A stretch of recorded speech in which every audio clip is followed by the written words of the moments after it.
Максат айылында балдардын күлкүсү жаңырууда. Бир жыл мурун чыккан чек ара жаңжалынан жапа чеккен бөбөктөр азыр аны эсинен чыгара баштады. Атабыз футбол ойнойбуз, батыкка чыгабыз.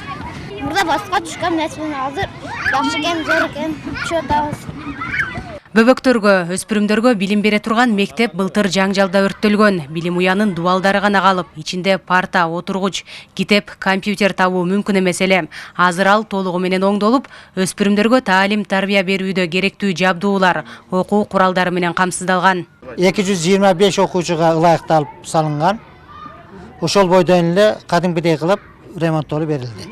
10 жыл мурун 4-5 окуучу болгон. Азыркы убакта 27 окуучу окуп атат. Биринчи класста. Мектептен сырткары бала бакча дагы салынган. Ал 100 орунга ылайыкташтырылган. Буга катар айылда фельдшердик акушердик пункт, милициянын аймактык бөлүмүнүн имараты капиталдык ремонттон өткөрүлгөн.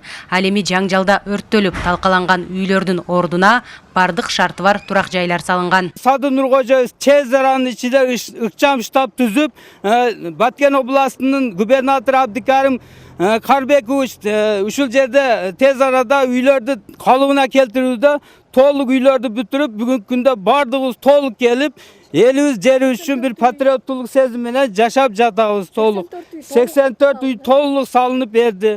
Айылдын инфра түзүмү кыйла жакшырган. Мында түнкүсүн дагы көчөлөр жарык. Анткени 10 чакырымдан ашык жолго асфальт басылып, анын 7 чакырымы жарыктандырылган. Түзүлүп жаткан шартка жергиликтүүлөр ыраазы. Анан биздин бала бакча жаңадан салынып атат, бүтүп калды бала бакчаларын.